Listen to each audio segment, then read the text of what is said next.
Good afternoon and welcome to the Midday News.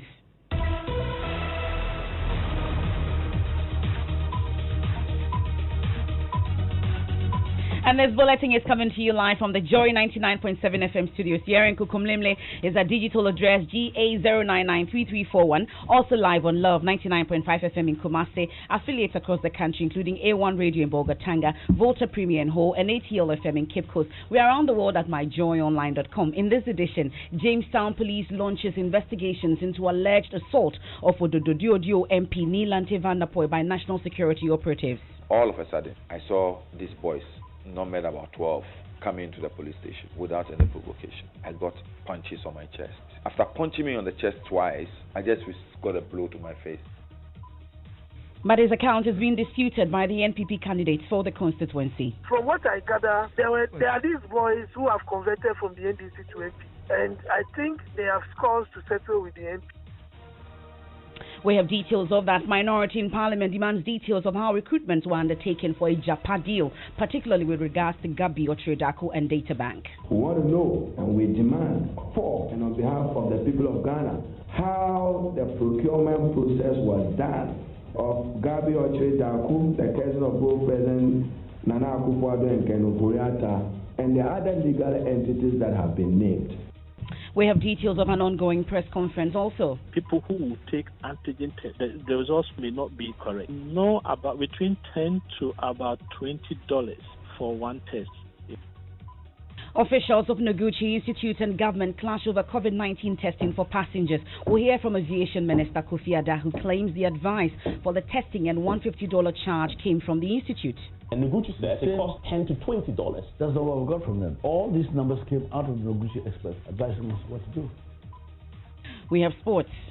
The Ghana Football Association has approved 12,000 Ghana cedis as monthly allowance for the GFA president, a 300% increase from what was earned by his predecessor. I will bring you more from the GFA Ordinary Congress. Stay for all that and more here on the Midday News with me, Emefa Apawu.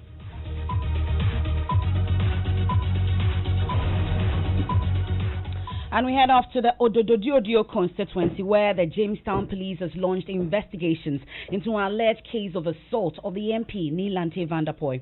The former sports minister is accusing some operatives of the National Security Secretariat of brutalizing him. The Odododiodio MP claims 2 operatives, accompanied by 10 others, attacked him in front of the Jamestown Police Station. Now, he said he had gone to the police station to secure a bail for a journalist who had been arrested while working for him. My colleague Joseph Akable has all the details. He's been following it. He joins me in the studio. Joseph, so tell us what exactly the MP says happened at the police station. And so first, this journalist who was arrested, according to the MP, was asked to take photographs of some projects he was undertaking in the area. And so when he heard that he had been arrested, he went over in the evening to try and intervene. He says when he got to the place, these individuals came in and approached him and they asked him to leave the place, and they started attacking him. I came out of the counter, and then just in front of the police station, I was trying to get a call through to the station officer. All of a sudden, I saw these boys, numbered about 12, coming into the police station without any provocation. I got punches on my chest. My research assistant, Sam Lai, was also attacked. My media editor, Albert Ofori, was also attacked. And then Nikome, one of the executives, ward executives, who got the cameraman for us, was also being attacked. After punching me on the chest twice, I just got a blow to my face here, this part of the face. And I can see that your right eye is swollen. Yes, I just got a punch to my face and then a slap. Wham! Luckily enough, the 2 police, the lady and the guy, stepped in and was able. They got us pushed back into the police station itself, into the CID office. So the boys were outside threatening. All that we heard was that they are banging on my vehicle, and the next thing we heard was that the tires, everything. So the lady and then the guy at the counter called for reinforcement. So apparently when they heard the siren of the patrol car coming in, they just left the police station. So the reinforcement came. The divisional commander Florence Owusu came together with a police patrol team and an army patrol team. They all came to the police station. Now, there are photos of that on myjoyonline.com, also on our social media platform. But Joseph, you have seen the MP. Are there visible signs of injury? His face, the left cheek close to the left eye, it's a bit swollen. The car that he also made reference to, we saw the car at the Jamestown police station. The back tires, 2 of them have been deflated, and so that is it. But he's been talking about the parts of his body where he suffered injuries. In here, I'm still having pain, and also in my eye. You know, I've had problem with my eye in the past, so a little bit of pressure on my eye makes me a bit distant, and I'm also feeling pain in my chest where I was hit twice. But apart from that, within my spirit, I'm good. But we understand he says he knows these individuals who attacked him. Yes, he claims 2 of them are national security operatives. He mentions the other names as well. The leader of the group is called Akpo, or One Face. He's a national security operative. Then his senior brother, Nyokan Amas, nicknamed Tenjin. Then there is Akofi, who is a boxer. Then there's Kola, who is a footballer. There is Nana. Nana is a nephew to Akpo and Nyokan Amas. Then there's Cody. Then there's Chris, who also claimed to be a national security operative. And then others. But these are the front men, the people I really saw when I was being hit. But you are an MP for the area. Yeah. I mean, you know these individuals. Why would you think they would attack you for nothing? Well, they've been close with the MPP parliamentary candidate all this while. During the registration exercise, there were several instances where these boys were brandishing weapons, shooting indiscriminately, harassing people, intimidating people, brutally assaulting people. So many cases of assault on individuals on our party who were working for us by these people. We reported several cases to the Jamestown police station, Railways police station, and all. And up to today, nothing really has been done. And then today, they just moved it a notch higher by assaulting me, a member of parliament of the Republic of Ghana. That's Nilante Vanderpoy. Well, Joseph, I'll come back to you, but we've been hearing from the NPP parliamentary candidate. He's been mentioned, Nilante Bannerman, and he is disputing the MP's narration of events. He alleges that Mr. Vanderpoy was beaten by former members of the NDC who have scores to settle with him. He also insists that the individuals mentioned are not national security operatives. From what I gather, there are these boys who have converted from the NDC to MP. And I think they have scores to settle with the MP. And that I'm not going to condone. And I've told them, if they have issues with him, they should find ways of settling it. He, as an MP, should also find ways of approaching these guys and settling whatever scores he has with them, so that these things will not be happening. This has nothing to do with NDC or MPP people clashing. No. It's purely an internal thing in the NDC that because of that, the people have even defected to the MPP. So do you know these persons who assaulted Mr. Vanderpoy? From the names that he alleged, I know them. If what he is saying is true, then I know the boys. Because he mentioned names, and I know the names he mentioned. And I'm telling you on authority, they are not security operatives, none of them. In fact, the only person in there who is a national security operative, he's only mentioning the person's name, but the person was not there. That's Nilante Bannerman. He is the NPP parliamentary candidate for Ododo. Now, Joseph, you've been checking with the Jamestown police. What have they been saying? In fact, when we arrived at the police station, they were actually having a meeting on the matter. An investigator and a crime scene officer were asked to investigate the matter. They've already started. They've looked at the situational report, which was written by officers who were present at the scene, and they intend to take another statement from Mr. Vanderpoy. And so they say they have commenced the investigation, and they intend to get to the bottom of this matter. But you're saying that he's doing well, like he told you. He says yes, okay. Says he's doing well, and he hopes that this matter will be dealt with appropriately, because it's not nice that an MP will be beaten this way. That's what he says. Now, this is a matter that is unfolding, and Joy News will bring you more on this. There's also more in terms of pictures and what videos that my colleague Joseph Akable has put out there on myjoyonline.com, of course, on our social media platforms. This is the Midday News here on Joy 99.7 FM. On to some other stories now. Government and officials of the Noguchi Memorial Institute have clashed over the processes and charge for the testing of passengers who will be arriving at the Kotoka International Airport as it opens today. Government has indicated that each passenger will be charged $150 as cost of the antigen testing. But this has been challenged by some, including lead virologist at the Noguchi Memorial Institute, Dr. Kofi Boni, who revealed that about half of the antigen tests to be conducted at the KIA will not be accurate, and also questioned the $150 cost of testing. I mean, scientifically, the PCR test within 72 hours is enough. I don't know why we have to do an antigen test which is less sensitive upon arrival. If you look at the tests that have been done over the years, we have a varying sensitivity percentage between 34 to around 80%. So if you are looking at these figures, that means about half of the people who will take antigen tests, the results may not be correct. No, about between $10 to about $20 for one test. Yeah. But we are told that it's costing about $150. I don't know if you've heard about it. Well, maybe so many other things come. If you are buying the kit itself, maybe I'm sure they are charging administrative and also maybe the personal protective equipment and all that. But Aviation Minister Mr. Kofi Ada insists the data that informed the government's decision to peg the cost at $150 came from the Noguchi Memorial Institute, which advised. He insists that the $150 charge will not be reviewed in spite of protests against it. He spoke on PM Express with Evans Mensah last night. You said it yourself, 14 days in quarantine. Times whatever the rate is going to be for hotels, $70 at least. Times 40 days, what does it come to? That's a guess that we all should know. 70 times 14.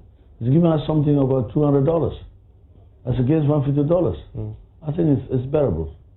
If you speak against loss of life and against loss of lives of other people that you're infecting, it's something that we need to work on. Dr. Kofi Bonny of the senior researcher at Noguchi, we asked the question: the antigen test, which we're going to do, that takes 30 minutes. How much does it cost? He said anything between $10 to $20. So $150. If we take his word for it. We said it before, it's not an antigen test. You said it's an enhanced form of it. Yes. 99% accuracy PCR. Yeah, but what Noguchi is using, and this is Noguchi is our, you know what I'm talking about. Noguchi is our this test has been certified by Noguchi. Yeah. To be 99% accurate. And Noguchi says it costs $10 to $20. That's not what we got from them. All these numbers came out of the Noguchi experts advising us what to do. Dr. Bonny is a senior researcher there. You know what I mean? Well, we've got a director of the Noguchi who's been with us all along. But don't you think it's at least, if that is the case... It's been decided. I must be very frank with you. It's been decided and I'm not here to debate on the policy anymore. That's the Aviation Minister Kofi Ada speaking on PM Express with Evans Mensah last night. So when should you expect the international airlines to resume operations fully? Sandra Esinama-Fenu of Joy Business has some details. The flight schedules. Portugal Air is supposed to resume on the 2nd of September, Ethiopian Airlines 3rd of September, Turkish Airlines 4th September, British Airways 5th. Emirates will begin on the 6th, Air France on the 7th, and then KLM will begin on the 8th of September. Now, Sandra Esinama-Fenu with details of when to expect international flights coming into the country and the resumption of full operations at the Kotoka International Airport as it opens today. Now, the minority in Parliament is demanding further information about the controversial Japan royalties agreement. It wants government to provide answers to questions of opaqueness in the agreement, which it describes as an indecent haste. Addressing a news conference at the NDC headquarters is currently ongoing, I'm told. The minority leader in Parliament, Haruna Idrisu, said the agreement does not meet standards of due diligence and constitutional requirements, and thus the NDC will not respect the agreement if it wins power in 2020. We want to know and we demand for and on behalf of the people of Ghana how the procurement process was done for African Legal Associates of Gabi Ochre Daku, the cousin of both President Nana Akufo-Addo and Ken Ofori-Atta, and the other legal entities that have been named. We demand just a basic minimum information. How were they procured and how much have they been paid, and whether this was done competitively and advertised for the good people of Ghana. Even how the CEO of Japan is determined whether for the public record we can have any advertised thing in the international competitive bid process to appreciate this. We also want to know the cost of the transaction and how much have been paid to those legal firms. And then why the choice of a senior minister's son? Minority Leader Haruna Idrisu. My colleague Manuel Cranting is at that news conference. He joins us with more. Manuel, so we understand that the minorities ranking member on the Finance Committee at Forcing has been reacting to the Deputy Finance Minister's explanation on the prevention of double taxation on earnings from the agreement. Tell us more. Well, Emefa Apawu makes the case that he's shocked that Charles Dubois makes that argument of double taxation to defend the agreement. He says that Ghana has a tax exemption arrangement with the UK, which essentially, would have prevented either country from occasioning double taxation on the other. And so if government was indeed minded to save the country from double taxation, it could have gotten it without going into that tax haven. If government of Ghana decided to have listed in mainland England or anywhere in the United Kingdom, other than the tax haven, the Virgin Island or Channel Island, the same tax exemption rules would have applied because of the double tax agreement that Ghana government had with the United Kingdom, dating back maybe 20 to 40 years ago, something that we have in place. But let me say that there are reasons why people list or incorporate in tax havens. One of such reasons include the fact that it's an area where there is very little corporate governance and areas of transparency is something that people can take advantage of. Clearly, this administration is trying to hide beneficial owners of Japan and people that are idly going to be the shareholders. And that is what has motivated them to actually incorporate at JP in the Channel Island. Minority spokesperson on finance at Forcing there. Now, Deputy Director General of the Securities and Exchange Commission, Paul Apawu, says a pending court case and an ongoing validation should be blamed for the delay in the payment of claims to some aggrieved customers of collapsed 53 fund managers. In an interview with Bernice Abubedu-Lansa, he urged the customers to remain calm. And we'll hear a report from my colleague Manuel Cranting. But first, let's hear from the Deputy Director General of the Securities and Exchange Commission, Paul Apawu, explaining what has caused the delay. And they have not been forthcoming and given us access to their database. Okay. And so that's an issue that we'll have to investigate, we'll have to interrogate. And that highlights the importance of what we are doing. That we cannot just say that because we receive claims, we're paying. We have to validate those claims. Mm-hmm. There might be some confusion because receiving claims is not the same as validation. Validation requires that you look at the database, you look at the actual records, and you try and do some reconciliation. Then if there are differences, you invite people to confirm or to explain some of the variances we observe.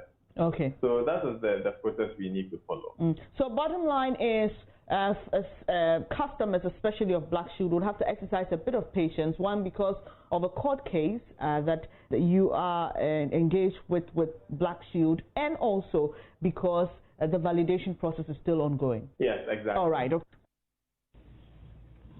You have the Deputy Director General of the Securities and Exchange Commission, Paul Apawu, there speaking to Bernice Abubedu-Lansa. Now, of course, we heard some of the customers yesterday announce that they are going to embark on a series of demonstrations demanding an immediate inclusion of their claims in the bailout package for these affected customers. But we'll hear more from them. But let's continue our tracker on the Islam Manifesto Tracker series with a focus on BBNE. So Love News Checks in Kumasi has reviewed that a BBNE Logging Limited project captured in the NPP's 2016 manifesto as completed does not exist. Managers of the over 40-year-old original BBNE Logging and Lumber Company Limited located at Kase say they've not received any support from government for any project on their premises.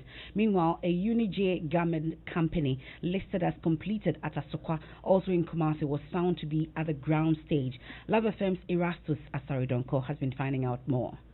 Key among projects listed under Asukwa Municipal Assembly on the NPP's 2016 Manifesto Tracker is the completion of a wood product manufacturing company, BBNE Logging Limited. We took a trip to the company's premises. We have gone in there, we've spoken with management, and what we are being told is that there is no such project instituted by government here at the premises. What they tell me is that they put in an application for funds to restructure the company under the 1D, 1F, but then they have not received any response. And so they cannot say government has sponsored any project at all here. Checks at the Asukwa Municipal Assembly showed Bebiani Logging Limited was not part of the list of projects submitted to Accra by the Assembly. Authorities say they do not know the source of the project on the tracker. Meanwhile, it was found that a Unijay garment production company listed as completed was progressing from the ground stage. It was also learned that Unijay Fashion's existing edifice was used as a requirement in qualifying for a Prudential Bank loan of 12 million Ghana cedis under the One District, One Factory initiative to complete the current project. Government is assisting with a payment of half of the 20% interest on the loan. Janet Abobigu is Chief Executive Officer for Unijay Fashions. When the government announced that One District, One Factory is coming, that time we also have this land. So we write our proposal to them and they understand us. So we send our proposal to our bank, which is Prudential Bank. So it's Prudential Bank who is financing the project. So the interest, the government is paying 10% and Unijay is also paying 10%. When completed, the two-story edifice is expected to increase employment from the 150 currently to 250. Garment industry is volumes. So you need a place that you get people who can come and work. And if you take like jute factory, brewery and other places, the people who were working there, they did not go. All of them are still in. So Kumasi Metro, like Asukwa Metro, there are a lot of people and the youth too are here. So that is why we built this here. One major factor that will hinder progress of this government's flagship program, 1D, 1F, is this road network. In fact, it's a road leading from Ahinsang right through to the other end, but it truncates at the end of that road. It needs to be constructed for business to thrive. Reporting for Joy News, Erastus Asaredonko, Kumasi. Now, the Minister for Roads and Highways, Amwakwata, has said in 4 weeks, 826 road projects will be done in the Volta region. The Minister, who was addressing the media at Ho ahead of the President's tour of the region, noted that every region is getting its fair share of the roads construction. Difficulties, a lot of engineering work, a lot of discussions and negotiations to bring contractors back on site. They are almost abandoned site for lack of payment. This road, I'm saying, is of national importance. And that's at January, 2 critical roads of national importance. The Eastern Corridor Road and the Volta-Oku-Komakro Road. That's the Minister for Roads and Highways, Amwakwata. My colleague Ivy Setoji joins us on the line with more on this. Bring us up to speed on the President's itinerary today. Hello, Emefa. I can hear you, Ivy. I'm asking you to bring us up to speed on the President's itinerary for today. All right, so the President is currently at Sokode, that's the UHAS, University of Allied Sciences, where he is supposed to cut sod for Adaklu bypass and UHAS internal road. So that is what the President is doing right now. From here, the President will continue to Adaklu, and also from Adaklu will go to Amajopa. He also has some commission of water projects and some other programs to do in this two districts. But currently, the President just arrived at UHAS, where Adaklu bypass and UHAS internal roads, he will be cutting sod for these roads. That's my colleague Ivy Setoji on part 2 of the President's tour of the Volta region. This is the midday news. Our top story is Jamestown Police launches investigations into alleged assault of Odododio MP Nilante Vanderpoy by national security operatives. When we return, we have sports, and much later, want to know why newly crowned VGM Artist of the Year Kwame Eugene used Willie, those lyrics in his latest banger. Stay with us.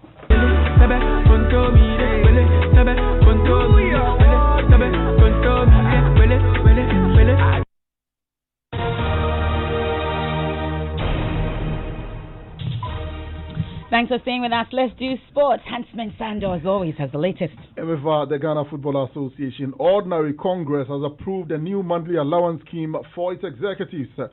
The new approved allowance scheme will see the GFA president get paid 12,000 Ghana cedis. Vice president will receive 7,000 Ghana cedis a month, and each member of the 10 GFA exco will get 4,000 Ghana cedis.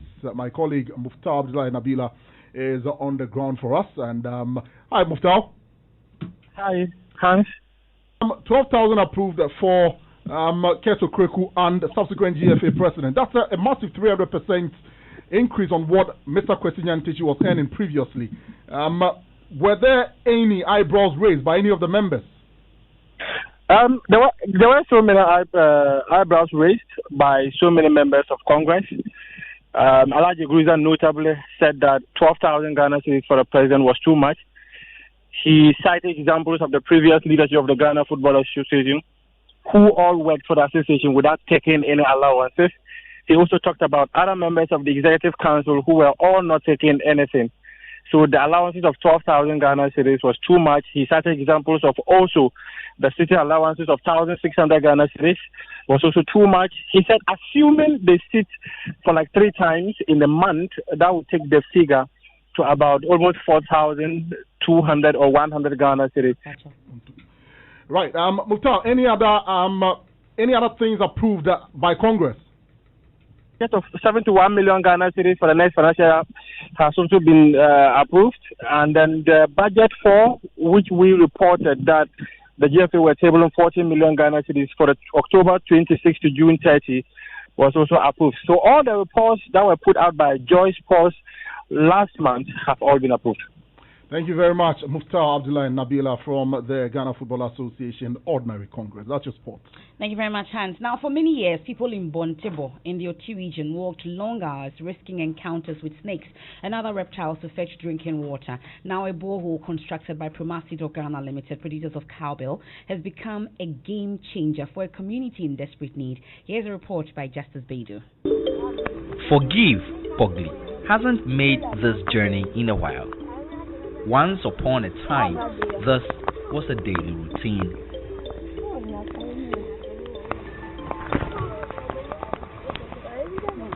Now the road leading to the stream is bushy. She and her friend Millicent have come here because I've asked them to show me the route that they walked for years to get water. We have been seeing some snakes, they said cobra. We have been seeing them there, and the green ones, we have been seeing them also there.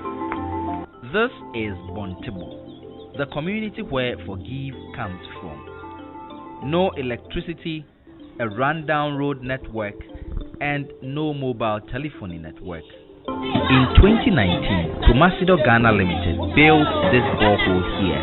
Water is also key in that, also providing health, because you have a lot of waterborne diseases that most of our consumers are affected by. And that's the situation in Bontebo. Many thanks, Promasido Ghana Limited. It's time for Showbiz, and Becky Dako is in the studios. And Hello I can't you, wait for Emefa. something. Yeah. But before then, we're still talking about the Vodafone Ghana Music Awards, and Kitty won the Album of the Year. He says that he's very honored and very happy to win the Album of the Year. Listen to Kitty. To be honest, at that point when you're about to mention album, that was the last category I was nominated for, and they had all the categories had come and gone and hadn't won, and I was just, I mean, just for the fact that I was having a good time the entire night.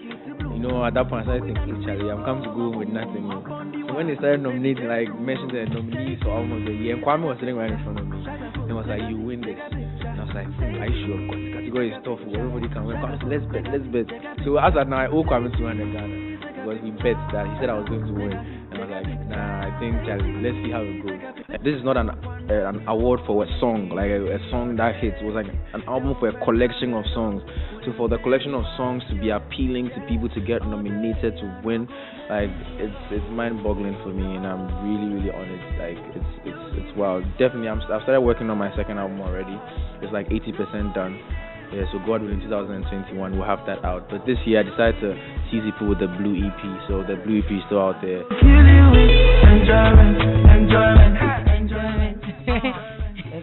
So Willie Sebe Kuntume, everybody has been talking about it, that people would want to understand really what it meant or what Kwame Eugene meant by Willie Sebe Kuntume. Here's Kwame. Willie Sebe Kuntume, it's a word of mouth. Willie Sebe Kuntume, and you're referring to a food or any, because it's been trending a lot, so I just wanted to find out the school of thought. So yeah, it's a folk that it's been there for a very long time now. So a lot of Ghanaians can relate to Willie Sebe Kuntume. So I'm not shocked that is the part that when they play and it gets everybody gets paid. I mean, that's the power of creativity, the ability to put something together to wow people when it gets there. But some people will be in the house and they won't understand why I'm hard to merge Willie Sebe Kuntume with a beautiful piece like that. Yeah. So I had plans and it worked. Yeah, he had plans and it worked. Explained. Well, he's just been creative. I thought he was just craving some Willie Sebe Kuntume at the time. Thank you very much, Becky. Anytime. And that's it for Showbiz. And remember that the Public Accounts Committee is currently sitting. The Petroleum Commission says adequate steps are being taken to ensure oil-producing companies report the right quantities of oil they drill, so Ghana is not cheated. We'll bring you more on that in our subsequent bulletins. But just before we go, it's time for Arrival Live tip brought to you by Toyota Ghana and Bedrock Insurance. Be courteous towards fellow road users. Keep your temper and resist the temptation to retaliate. That's how you arrive alive. I am Emefa Apawu. There's more news when you log on to myjoyonline.com. Now, a change of season can potentially be disruptive, but it also comes with new opportunities. How do you find them? How do you know when to do what? Find out as Pastor Mensa Otabil presents part 1 of the new series. It's a new season on Living Word right after this break. Look at you, the big boss. You know they hear. You know they fear who? Until somebody says, I will tell your mother.